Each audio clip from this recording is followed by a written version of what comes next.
मुझे बहुत खुशी हो रही कि हमारे बीच में कोई ऐसा एक बंदा तो है जो हमारे हित के लिए सोचता है ना।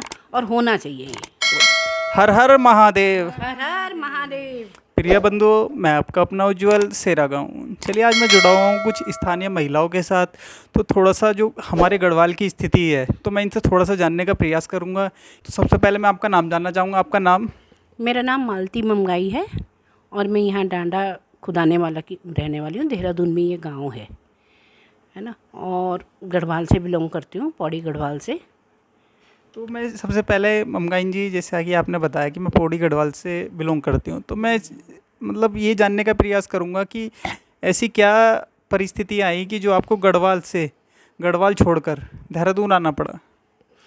असल में मेरे पापा आर्मी से रिटायर्ड हैं, तो हम पापा के साथ ही रहे। गढ़वाल में हम जाते तो ज़रूर थे मिलने के लिए, पर वहाँ की स्थिति हमारे तो समझ में आया नहीं है। मतलब महिलाओं के लिए इतनी दुविधाजनक स्थिति है वहाँ पे कि दूर दूर से पानी लाना है, बिजली की कटौतियाँ होती हैं, बिजली नहीं है, गांव में पहुँची हुई है ना। सड़कों की दुर्गतियाँ हैं। और मान लिया कभी बरसात आ जाती है, लैंडस्लाइड हो जाता है, फिर आवागमन भी बंद है, बिजली भी बंद है। माता जी, जिस तरीके से उत्तराखंड में आज पलायन दिन पे दिन तेज़ी से बढ़ रहा है, सरकार के इतने प्रयास करने के बावजूद भी सरकार अपने प्रयासों में हर बार क्यों नहीं सफल हो जाती है? कैसे सफल होगी?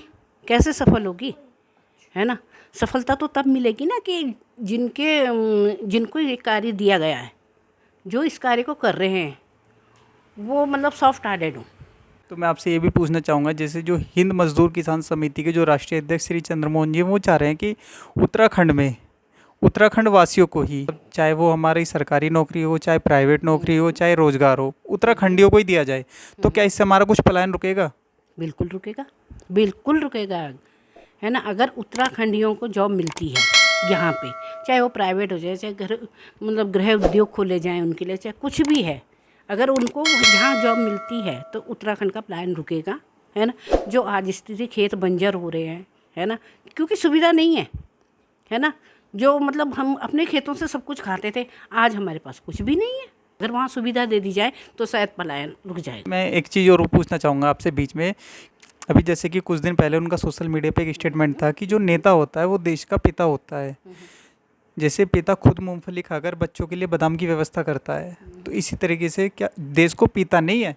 तो क्या जो आज हमारे उत्तराखंड की राजनीति में जो हमारे नेता हैं, क्या ये वास्तव में अपने पिता का फर्ज निभा रहे हैं? कहाँ है पिता? कहाँ है ना। पिता तो है ही नहीं। वही आपका कहना सही है कि पिता नहीं है, पीता है।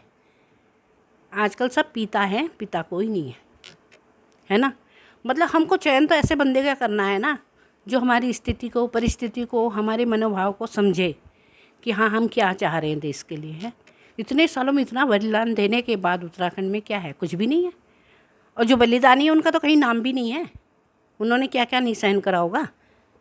तो जैसे कि इन्होंने कितने कम शब्दों में हमारी उत्तराखंड की और गढ़वाल की स्थिति को बताया, तो मैं आपसे ये भी पूछना चाहूँगा, जैसे उनका अपना आह्वान है कि सर्वे भवन्तु सुखिनः, कि सब सुखी तो मैं सुखी। वो जिस तरीके से वो चाह रहे हैं कि जो उनकी अपनी सोच है कि जीने दो और जियो।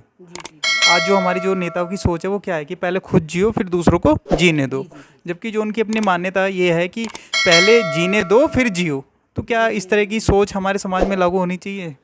बिल्कुल होनी चाहिए। और मैं बहुत बहुत धन्यवाद करती हूँ चंद्रमोहन जी का, जो उन्होंने ये अभियान छेड़ा है ना। और इसमें हम उनके साथ हैं। अगर हमें उनका साथ देना पड़ेगा, खुल के उनका साथ देंगे, हर जगह उनका साथ देंगे। है ना। और मुझे बहुत खुशी हो रही कि हमारे बीच में कोई ऐसा एक बंदा तो है जो हमारे हित के लिए सोचता है ना। और होना चाहिए ये। अंत में, जैसे कि आपने उनका जो पूरे उत्तराखंड में पूरा जोर शोर से अभियान चल रहा है, चाहे वो शिक्षा को लेकर हो गया, चाहे चिकित्सा को लेकर हो गया, चाहे नशे को लेकर हो गया, तो आपने उनके प्रयासों को बहुत करीबी से देखा है। तो उनके प्रयासों को लेकर आप क्या कहोगे? चंद्रमोहन जी के प्रयासों को लेकर आप क्या कहोगे? मैं तो कहती हूँ कि उन्हें सफलता मिले। और अगर हमारी उन्हें कहीं भी ज़रूरत है, हम खड़े उनके साथ हम देंगे। क्योंकि हमारे उत्तराखंड के लिए वो बहुत कुछ सोच रहे हैं, है ना। और बहुत कुछ करना चाह रहे हैं, है ना। कहते हैं ना कि 1 और 11, हम चाहते कि 1 और 1 11 हो जाए। 1 और 1 2 नहीं, 1 1 11 हो जाए। हम उनका साथ देंगे, दिल से साथ देंगे। धन्यवाद। मैं आपका अपना उज्जवल सेरा गाँव। जय हिंद, जय भारत।